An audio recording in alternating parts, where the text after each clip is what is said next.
여러분 족보 가지고 계시지요? 족보를 집에 가지고 있지 않아도 아마 족보가 없는 분들은 하나도 없으리라고 생각이 듭니다. 그런데 요즘 아이들에게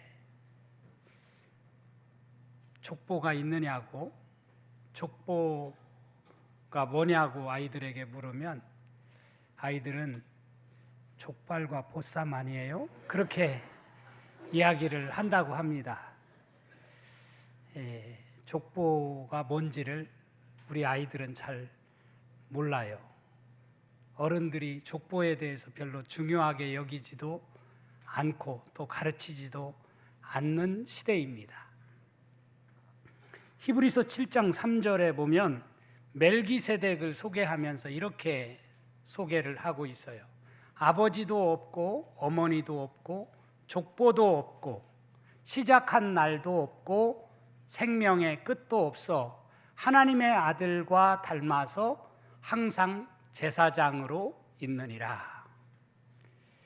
예수 그리스도를 소개하면서 히브리서 기자는 예수 그리스도는 멜기세덱의 반차를 쫓아 오셨다라고 하는 말씀을 하면서 멜기세덱은 아버지도 어머니도 없고 족보도 없다라는 말을 하고 있는데 바로 예수 그리스도가 그렇게 해서 이 땅에 오셨다.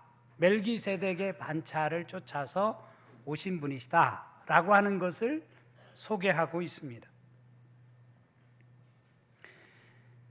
요즘 하나님의 교회라는 이단이 참 우리 나라 안에 굉장히 큰 이렇게 세력으로 자리 잡고 있어요. 하나님의 교회. 그런데 이 하나님의 교회의 그 주장을 들어보면 이 사람들이 어떻게 접근을 하느냐면 이렇게 접근을 합니다. 너희들은 성탄절을 지키는데 성탄절을 왜 지키지? 성경에 성탄절이 있어? 이렇게 질문을 해요. 많은 크리스찬들이 그렇게 질문을 받으면 참 쉽게 대답을 잘 못합니다. 그러면 이제 그런 사람에게 성탄절을 지키는 너희들이 잘못된 거야. 너희들 교회가 그렇게 주장하는 것은 잘못된 거야. 왜 성경에 나와 있지도 않는 그런 절기를 지키는 거야? 성경에 나와 있는 유월절은 안 지키고 이렇게 이제 이야기를 해 가는 것이죠. 며칠 전 건강과 생명이라는 잡지에 어떤 기자가 AD 1년 12월 25일 예수님의 진짜 생일일까? 라는 그런 기사를 쓴 것을 읽어보았습니다. 역사가들의 문헌이나 성경 구절을 인용하면서 예수님이 탄생하신 것은 AD 1년이 아니고 BC 7년에서 BC 3년경이었을 것이다 라고 하는 주장을 하고 있는 것을 볼 수가 있습니다. 또 12월 25일이 아닌 아마도 9월쯤이 아니겠느냐라는 그런 주장도 하는 것을 읽어보았습니다. 충분히 설득력이 있는 주장이라고 생각되어지고 또 그 주장이 저는 틀렸다라고 생각하지는 않습니다. 가령 마태복음 2장 1절에 보면 헤롯 왕 때에 예수께서 유대 베들레헴에서 나셨다라고 하는 말씀이 나와요. 헤롯 왕 때, 헤롯 대왕은 예수님이 나시기 전에 BC 역사적으로는 BC 4년에 죽은 것으로 그렇게 되어 있습니다. 요세푸스의 그 문헌에 보면 헤롯 왕은 BC 4년에 죽었어요. 그렇다면 만약에 AD 1년에 예수님이 나셨다면 헤로드 왕 때에 예수께서 유대 베들레헴에서 나셨다라고 하는 말이 틀린 말이죠. 그러니까 이런 어떤 역사적인 자료나 또 성경의 어떤 구절을 인용을 해서 AD 1년에 예수께서 탄생하셨다라고 하는 것은 틀린 말이라는 것이죠. 또 거기 보면 예수님이 12월 25일에 우리는 지금 성탄절을 지키고 있는데 그 12월 25일로 지키게 된 것이 역사적으로 보면 AD 350년경 율리우스 1세라는 교황이 350년경에 12월 25일을 성탄절로 이렇게 제정을 했어요. 그렇게 정하게 된 이유가 있습니다. 그 당시 로마 사람들이 12월 25일이 이교도들 특히 태양절을 지키는 태양신을 숭배하는 그런 사람들이 지키는 절기예요. 그러니까 사실은 이 율리우스 1세가 이렇게 이교도들이 지키는 그런 명절, 절기를 기독교가 그 날로 예수님의 탄생일로 정하게 된 거예요. 그러니까 왜 너희들은 이교도들이 지키는 그 절기에 왜 예수가 태어난 날로 그렇게 말하면서 그런 성탄절을 12월 25일로 지키느냐라고 하는 말도 틀린 말은 아니라고 할 수 있습니다. 사실 성경에는 예수님이 몇 년, 몇 월, 며칠에 이 세상에 태어났다라고 하는 말씀이 전혀 기록되어 있지 않습니다. 앞에서도 말씀드린 것처럼 350년경에 교황 율리우스 1세에 의해서 교회가 그때부터 이제 기독교의 절기, 가장 중요한 절기인 이 성탄절을 12월 25일로 지키게 된 것입니다. 서방교회는 12월 25일로 지켜왔고 그것도 동방교회는 정교회를 비롯한 동방교회는 1월 6일로 지금까지 성탄절을 지켜오고 있습니다. 그러니까 성탄절이 예수님의 탄생일이 딱 12월 25일이다. 또 AD 1년에 탄생하셨다라고 그렇게 분명하게 그것이 확실히 맞다라고 그렇게 볼 수는 없다는 이야기죠. 다만 교회가 그렇게 정해서 지켜오고 있는 것입니다. 제가 이런 말씀을 드리는 것은 우리가 왜 성탄절을 지켜야 하는가? 그럼에도 불구하고 왜 우리가 성탄절을 지켜야 하느냐? 12월 25일이 꼭 예수님이 탄생해서가 아니라 바로 예수님께서 인간의 몸을 입고 이 세상에 오셨다라고 하는 것을 온 세상에 선포하고 그분이 나의 주님으로, 그분이 나의 왕으로 이 세상에 오셨다라고 하는 것을 선포한다고 하는데 의미가 있는 것입니다. 그가 오심을 기점으로 역사가 나뉘어졌다라고 하는 사실은 분명한 사실 아닙니까? 그가 오심으로 역사가 AD와 BC, 이 기원 전과 기원 후가 나뉘어지게 되었어요.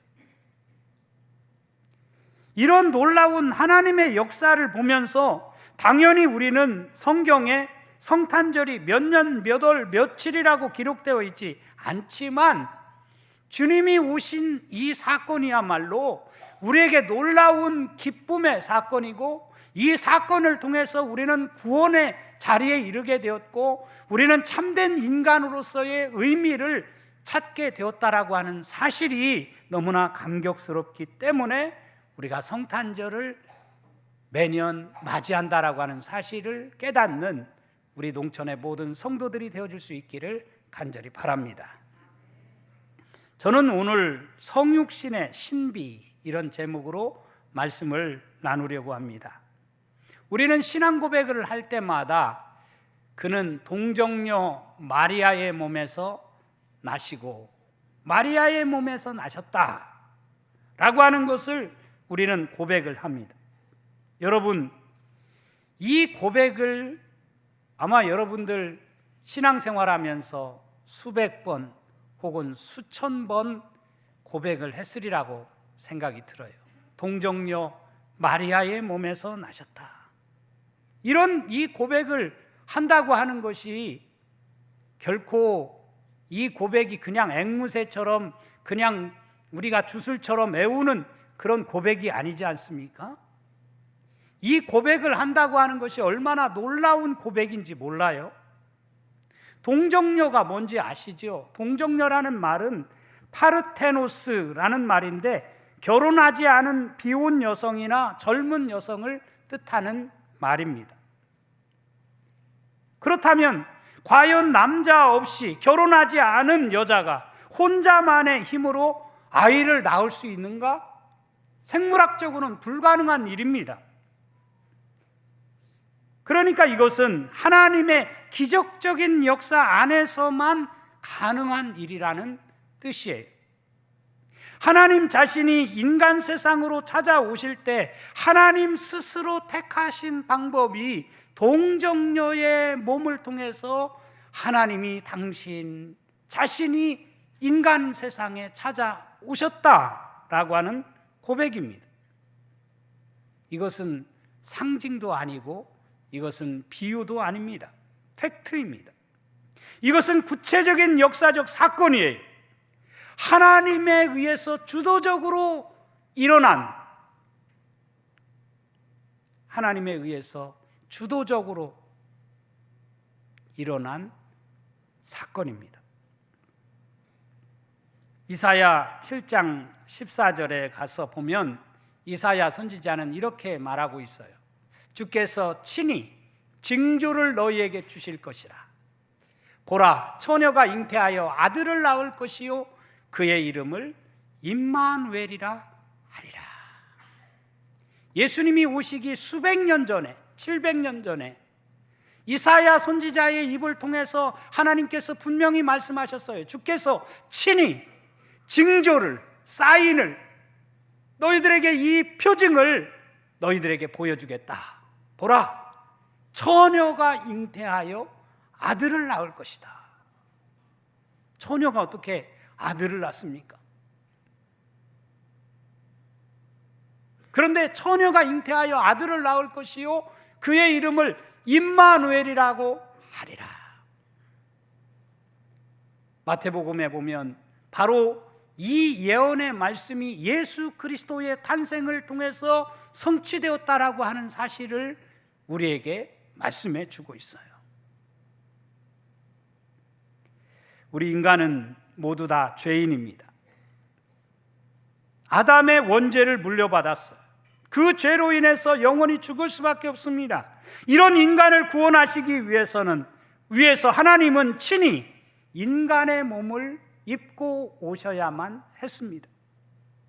그것도 죄가 없는 몸으로, 죄가 없는 모습으로 오셔야 했기에 동정녀의 몸을 빌려서 이 세상에 오셨다, 탄생하셨다. 보라, 처녀가 잉태하여 아들을 낳을 것이니 그 이름을 임마누엘이라 하리라. 하나님이 우리와 함께 하신다 라고 하는 것을, 하나님이, 보이지 않는 하나님이 우리와 함께 하시는 것을 동정녀의 몸을 빌려서 오신 예수 그리스도를 통해서 우리는 맛보게 된다라고 하는 것을 우리에게 말씀해 주셨어요. 그것이 성취된 사건이 성탄의 사건이요 성육신 사건입니다. 고린도후서 5장 21절에 가서 보면 사도 바울도 이렇게 말했어요. 하나님이 죄를 알지도 못하신 이를 우리를 대신하여 죄로 삼으신 것은 우리로 하여금 그 안에서 하나님의 의가 되게 하려 하심이라. 하나님이 죄를 알지도 못하신 이를 우리를 위해서, 우리를 구원하시기 위해서 죄로 삼으셨다는 거예요. 그래서 우리로 하여금 그 안에서 하나님의 의가 되게 하도록 해주셨다. 이게 성탄의 사건이 아니고 뭐겠어요? 오늘 본문에서 사도 바울은 하나님이 그 아들을 보내셨다고 말씀하시죠. 율법 아래 있는 우리를 율법에서 벗어나 자유케 하려고 당신의 아들을 여자에게서 나게 하셨다라고 말씀을 하고 있어요. 이 여자에게서라는 말은 바로 동정녀 마리아의 몸에서라고 하는 의미를 담고 있는 말씀입니다. 앞에서도 말씀드렸지만 이것은 기적 중에 기적이에요. 어떻게 이런 일이 일어날 수 있겠어요? 하나님이 하시는 일이기 때문에 가능한 일이죠. 예수 그 이름이라는 찬양이 있습니다. 우리가 즐겨 부르는 찬양인데, 예수 그 이름 나는 말할 수 없네. 그 이름 속에 있는 비밀을, 그 이름 속에 있는 사랑을, 그 사랑을 말할 수 없네. 그 풍부함 표현 못해서 비밀이 되었네. 그 이름 비밀이 되었네. 사람들 그 이름 건축자의 버린 돌처럼 버렸지만 내 마음에 새겨진 이름은 아름다운 보석, 내게 있는 귀한 비밀이라. 내 마음에 숨겨진 기쁨, 예수 오 그 이름 나는 말할 수 없네. 그 이름의 비밀을, 그 이름의 사랑을 이라는 가사입니다. 성육신 사건은 하나님께서 인간의 몸을 입고 오신 이 성육신 사건은 그런 의미에서 신비한 사건입니다. 비밀이 숨겨진 사건입니다. 갈라디아 교회는 사도 바울이 제1차 선교 여행 때 세워진 교회예요. 지금까지 우리는 사도행전 강해의 말씀을 들었습니다. 바울이 어떻게 교회들을 곳곳에 세워갔는지를 우리는 말씀을 통해서 깨달았습니다. 특별히 바울이 갈라디아 지방에 교회를 세운 것은 제1차 선교여행 때 루스드라, 이고니온, 더베와 같은 갈라디아 지방이거든요. 그런 지역에 다니면서 복음을 전하는 가운데 갈라디아 교회를 세웠습니다. 바울은 이 갈라디아 교회의 복음을 전하면서, 갈라디아 지방의 복음을 전하면서 바울이 전한 복음의 내용은 한마디로 표현한다면 이신득의라는 그런 진리를 저들에게 가르쳤어요. 믿음으로써 의롭게 된다. 우리가 행위를 통해서 구원받는 것이 아니고, 우리가 구원받는 것은 믿음에 의해서, 믿음으로서만 우리가 구원받는 것이다. 율법을 지켜서 구원받는 게 아니야. 할례를 행했기 때문에 우리가 구원받는 게 아니야. 내가 구원받는 것은 믿음을 통해서 구원받는 거야 라고 하는 진리를 전했어요. 그럼에도 불구하고 갈라디아 지방에 사는 유대인들은 이것을 받아들이지 않는 것입니다. 무슨 소리 하고 있어? 그래도 율법을 지켜야지. 예수를 믿더라도 율법을 지켜야 구원받지. 예수를 믿더라도 할례를 행해야지 라고 생각을 했어요. 그런 저들에게 바울은 제2차 선교여행을 마치면서 갈라디아 지방에 편지를 씁니다. 그 편지가 바로 갈라디아서라고 할 수 있어요. 오늘 우리가 읽은 갈라디아서 4장 4절 말씀부터 우리가 읽었는데, 우리 4절 말씀을 다 같이 다시 한번 읽어볼까요? 시작.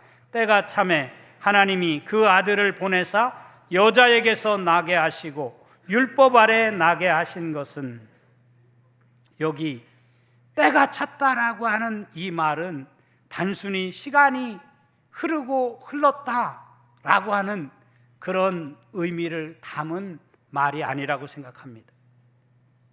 여기 때가 찼다라고 하는 말은 이제 하나님의 타이밍, 하나님의 구원의 역사를 펼쳐갈 시간이 드디어 되었다라고 하는 그런 의미를 담고 있는 말입니다. 창세기 3장 15절에 보면 이런 말씀이 나와요. 내가 너로 여자와 원수가 되게 하고 내 후손도 여자의 후손과 원수가 되게 하리니 여자의 후손은 내 머리를 상하게 할 것이요 너는 그의 발꿈치를 상하게 할 것이니라. 오래전 이 말씀을 가리켜서 창세기 3장 15절의 이 말씀은 뱀을 향해서, 사탄을 향해서 하신 말씀 아닙니까? 그러니까 이 오래전 이 말씀을 가리켜서 원시복음이라고 성경학자들은 이야기를 해요. 왜냐하면 하나님께서 인류의 역사의 경륜을 이 말씀 속에 다 담아 주셨다라고 하는 그런 뜻이에요. 하나님은 바로 내가 너로 여자와 원수가 되게 하고 내 후손도 여자의 후손과 원수가 되게 하리니 여자의 후손은 내 머리를 상하게 할 것이요 너는 그의 발꿈치를 상하게 할 것이다. 즉 메시아로 오실, 여자의 후손으로 오실 예수 그리스도 그 메시아를 통해서 사탄의 권세를 물리치시고 승리하실 것이라고 하는 것을 오래전에 이미 예정해 주셨다라고 하는 의미에서 이 말씀은 바로 성육신 사건을 예표해 주는 원시 복음이라는 것입니다. 그러니까 우리 주님은 하나님이 정하신 때에 온 타임에 바로 오셨다는 말씀이죠. 5절과 6절 말씀에 보면 율법 아래 있는 자들을 속량하시고 우리로 아들의 명분을 얻게 하려 하심이라. 너희가 아들이므로 하나님이 그 아들의 영을 우리 마음 가운데 보내사 아빠 아버지라 부르게 하셨느니라. 여기 율법 아래 있는 자들이라는 말은 바로 유대인들만을 가리키는 것이 아니라 율법 시대까지 살아왔던 예수 그리스도가 오시기 전까지에 살았던 사람들을 가리키는 뜻입니다. 이런 우리들을 속량해 주시기 위해서 하나님께서 그 아들을 보내셨다는 뜻이에요. 율법의 요구를 다 이루시려고, 율법 아래 있는 자들을 속량하여 주시려고 하나님께서는 당신의 아들을 이 세상에 보내주셨다라고 하는 그런 말씀입니다. 그렇기 때문에 예수 그리스도를 믿음으로 우리는 이제 하나님의 자녀가 되어지고 참된 기쁨을 맛보며 살아가는 그리스도인이 되게 되었다라고 하는 것을 말씀을 하고 있습니다. 뿐만 아니라 하나님의 자녀로서 아빠 아버지라 부르게 하셨다라고 하는 말씀을 하고 있죠. 여기 아빠 아버지라고 부를 수 있다고 하는 것이 얼마나 놀라운 은혜이고 축복인지 모릅니다. 여러분, 신앙생활 하면서 교회에 나와서 아빠, 아버지, 아빠라는 말은 특별히 아주 친근감이 느껴지는 표현 아닙니까? 아빠, 아버지. 아람어로 아빠라는 말도 우리가 쓰는 아빠라는 말 이상으로 아주 친근감이 느껴지는 아빠, 아버지. 우리가 아빠, 아버지 이렇게 하나님을 부를 수 있다라고 하는 것이 얼마나 정말 귀한 일인지 몰라요. 신앙생활을 시작한 지 얼마 안 된 어떤 남자가 신앙생활을 하면서 그의 눈에 비친 참 이상한 그런 것 중에 하나가, 사람들이 교회에 오기만 하면 모두 다 하나같이 하나님 아버지, 기도할 때마다 하나님 아버지 이렇게 부르는 것이 도저히 이해가 되지 않았다고 합니다. 어느 날 그는 예배를 마치고 나오면서 친구에게 이렇게 말했습니다. 왜 하필 하나님을 아버지라고 부르는지 모르겠어. 나는 그거 이해가 되지 않아. 다른 좋은 표현들도 많이 있을 텐데 말이야.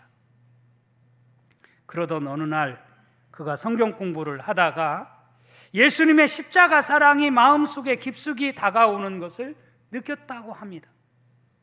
하나님이 우리를 자녀로 삼으시고 그 아들 예수를 이 세상에 보내주셨다. 그리고 그 아들, 그 외아들을 십자가에 못 박아 죽게 하셨다. 이 사실이 너무나 감격스럽고 너무나 큰 사건으로 마음속에 느껴졌다고 합니다. 그래서 그는 감격의 눈물을 흘리며 자기 자신도 모르게 아버지여 이 죄인을 용서하소서라는 고백을 하게 되었다고 합니다. 그날 이후 그는 하나님 아버지보다 더 귀하고 감사한 표현이 없노라고 모든 사람들 앞에서 고백을 했습니다. 그리고 항상 그는 입버릇처럼 다른 사람들처럼 하나님 아버지라고 하는 그런 호칭을 부르면서 계속 기도하는 사람이 되었노라고 하는 간증을 읽었습니다. 주님은 우리에게 너희는 이렇게 기도하라고 하시면서 하늘에 계신 우리 아버지여 이렇게 기도하도록 우리에게 가르쳐 주셨습니다. 하늘에 계신 우리 아버지, 하늘에 계신 우리 아버지, 나의 아버지입니다. 여러분의 아버지십니다. 로마서 8장 15절에 보면 너희는 다시 무서워하는 종의 영을 받지 아니하고 양자의 영을 받았으므로 우리가 아빠 아버지라고 부르짖느니라, 그렇게 말씀을 하고 있어요. 우리 모두는 하나님이 양자의 영을 우리 안에 주셨어요. 이것이 그냥 내가 배워서 된 것이 아니라 하나님께서 우리 마음속에 그런 놀라운 양자의 영을 주셔가지고 내 입에서 자연스럽게, 누가 가르쳐서가 아니라 자연스럽게 아빠 아버지라고 부르짖게 만들어 주셨어요. 이게 얼마나 놀라운 은혜이고 얼마나 큰 축복인지 모릅니다. 사랑하는 성도 여러분, 지난 한 해를 살아오면서 이런 놀라운 하나님 아버지가 나의 아버지라고 하는 것을 고백하면서 지난 한 해를 여러분 살아오신 줄로 믿습니다.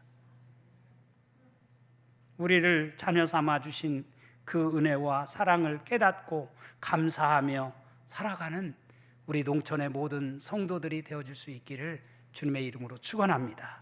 우리 주님은 하나님의 뜻을 이 땅에 이루고자 오셨어요. 히브리서 10장 9절에 보면 이런 말씀이 나옵니다. 그 후에 말씀하시기를 보시옵소서 내가 하나님의 뜻을 행하러 왔나이다 하셨으니 그 첫째 것을 폐하심은 둘째 것을 세우려 하심이라.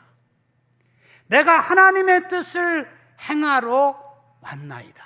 우리 주님이 그렇게 말씀하셨어요. 내가 하나님의 뜻을 행하러 왔나이다. 그 하나님의 뜻이 뭐냐? 그 첫째 것을 폐하시고 둘째 것을 세우기 위함이라는 거예요. 첫째 것은 율법을 폐하시고 둘째 것 바로 복음을 바로 당신이 세우려고, 하나님 나라를 이 땅에 세우려고, 하나님 나라 백성으로 우리가 살아가도록 만들어 주시려고 예수님이 첫째 것을 폐하시고 둘째 것을 세우려고 이 세상에 오셨다라고 말씀해 주고 있어요.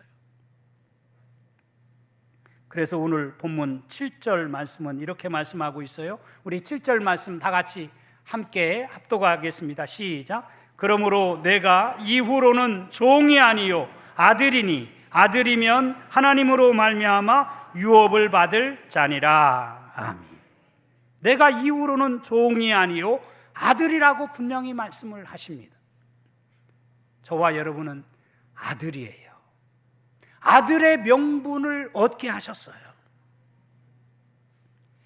요한복음 15장 15절에도 보면 이제부터는 너희를 종이라 하지 아니하리니 종은 주인이 아는 것을 알지 못함이라 너희를 친구라 하였노니 내가 내 아버지께 들은 것을 다 너희에게 알게 하였습니다. 그렇게 말씀을 하고 있어요. 요한복음 기자는 예수님께서 우리를 종이 아니라 친구라고 부르게 하겠다, 그렇게 말씀해 주고 있어요. 사랑하는 성도 여러분, 예수 그리스도를 믿음으로 말미암아 우리는 우리의 존재 가치가 달라졌어요. 우리의 신분이 달라졌어요. 우리의 삶이 변화되었어요. 우리가 보통 사람이 아닙니다. 여러분이 보통 사람이 아닙니다. 종의 신분을 벗어나서 아들의 신분을 얻었어요. 예수님 자신이 친구가 되기 위해서 하늘 보좌를 버리시고 이 땅에 오셨어요. 무엇보다 더 중요한 사실은 유업을 이을 자가 되었다라고 말씀을 하고 있어요. 우리는 천국을, 하나님 나라를 맛보며 살아가는 그런 복된 인생으로 우리를 삼아주셨어요. 얼마나 큰 은혜이고 얼마나 놀라운 사랑인지 모릅니다. 로마서 3장 23절과 24절에 보면 이렇게 말씀하고 있어요. 모든 사람이 죄를 범하였음에 하나님의 영광에 이르지 못하더니 그리스도 예수 안에 있는 속량으로 말미암아 하나님의 은혜로 값없이 의롭다 하심을 얻은 자 되었느니라. 놀라운 축복인 줄로 믿습니다. 놀라운 은혜인 줄로 믿습니다. 사랑하는 성도 여러분, 이 성탄주일에 이런 은혜를 주시기 위해서 하늘 보좌를 버리시고 낮고 천한 이 세상에 오신 이 성육신의 사건, 이 성탄절을 우리가 맞이하면서 그런 의미에서 그 날짜가 중요한 것이 아니라 그 주님을 내 마음속에 모시고 감사하며 감격 속에서 나를 자녀 삼아 주시고 나를 그야말로 하늘나라, 하나님 나라의 상속자로 우리를 이렇게 세워주셨다라고 하는 이 놀라운 비밀을 깨달으면서 하나님께 감사와 영광을 돌리며 살아갈 수 있는 우리 동천의 모든 성도들의 삶이 될 수 있기를 주님의 이름으로 축원합니다.